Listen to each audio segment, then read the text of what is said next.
Hello, everyone, and welcome to What's Now. I'm your host, Christine Napier. We are happy that you're joining us today. This is an episode all about your health, from skincare to heart disease to weight bias and much, much more. But up first, we are focusing on weight bias. I recently spoke with some individuals all about this problem and what we can do to help with it. Let's take a look at her individual story and much more right now. I've lived in a large body my entire life. I've had a lifetime of ridicule, bullying, being put down, being discriminated against, being stereotyped as being lazy or lacking in willpower or dirty or sloppy.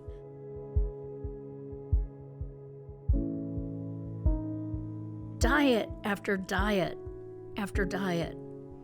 All that shame and blame that I got, I turned it inward. I became my own worst bully. I would say things to myself that were so incredibly negative that I'd never say them to any other person, ever. Weight bias is woven into the fabric of our society, and it's a thread we need to pull out. Today we are talking about stopping weight bias.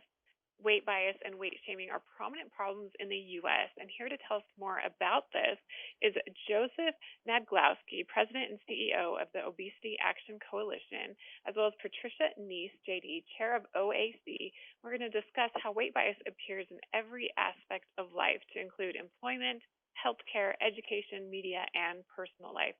Thank you, both of you, for being here today. Thank you. What is weight bias and how prominent is it really in the U.S.? So weight bias is simply negative attitudes towards people with larger bodies or obesity, but it can lead to much worse things, such as blaming, shaming, bullying, and even outright discrimination. I want to be very clear from the start that weight shaming and weight bias actually harms our efforts to address obesity as a nation. When you shame somebody or you make fun of them because of their body size, they don't lose weight. Actually, the data shows they gain weight. So if we're serious about addressing obesity, we have to be serious about addressing weight bias as well. Who is affected by weight bias? I would hazard a guess that everyone who lives their lives in a larger body has been affected in one way or another by weight bias. We know that 90% of Americans surveyed said that they were aware that weight bias exists, and that out of them, 40% had experienced the weight bias themselves. Think about that. That's a lot of people. That's too many people. And weight shaming actually is a form of bullying. What results from this? I can tell you my own story and what resulted for me. I've carried excess weight my entire life, and bullying started when I was maybe 3 or 4. Fatty Patty was a popular term for me, a popular name for me. It rhymed. Kids like rhymes. But you're told your entire life that weight is your fault and totally within your control. And I started taking those messages in, that thin was good, fat was bad. Characters in TV shows that are larger are often evil characters, or in movies. And the heroes are always svelte and well built, right? And all that contributes to your perception of yourself. At least it did for me. And it led to low self-esteem, depression, isolation, and as Joe mentioned, I ate even more, which made my weight problem even worse. So many false assumptions. Is weight bias the same for everyone across all ethnicities, races, and ages? That's a great question, and we actually wanted to find out the answer to that. So as part of the Stop Weight Bias campaign, we actually did some research, and we saw, no matter your race or your ethnicity, weight bias is an equal opportunity offender. Now, we did notice in the data, and this has been repeated with other data sets as well, that weight bias has a tendency to impact women more than it does men, and definitely children, as we heard from Patty sharing her story there, that oftentimes a lifetime of bullying has real consequences on people. What should someone do if they've experienced or fear experiencing weight bias from a healthcare provider? and to overcome treatment stigma?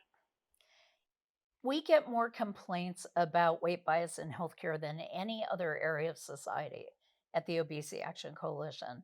You go to medical providers when you're more vulnerable, usually.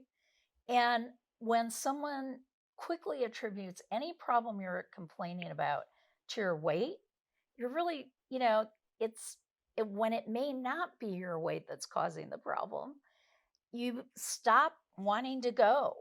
And doctors telling you, well, you need to lose weight, but not offering help. It dawned on me that maybe I should try that. Maybe that's why I tried multiple diets, never successful with them.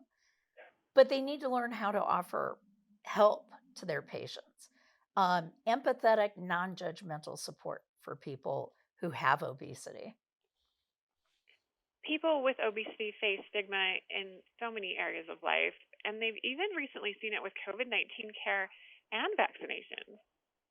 Yeah, so if Right. we think about COVID-19, we've all seen the media reports people with obesity are more likely to have an adverse outcome if they have COVID-19. So in many places, they were prioritized for vaccination.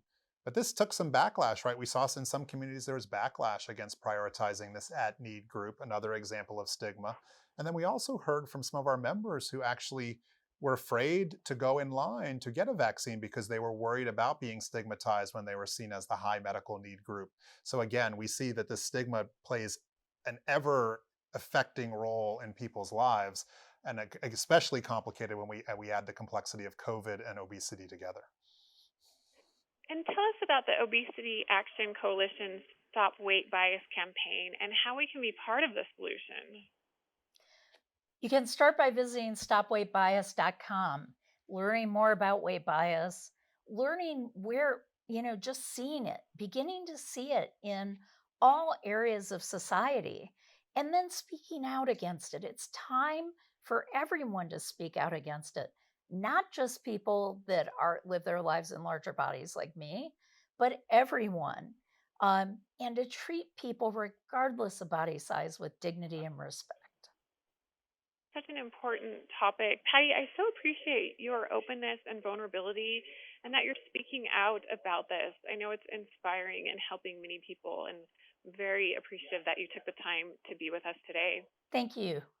And thank you also, Joseph Nadglowski, for joining us as well. Important information about weight bias and what we can do to prevent it. Thank you. Thank you.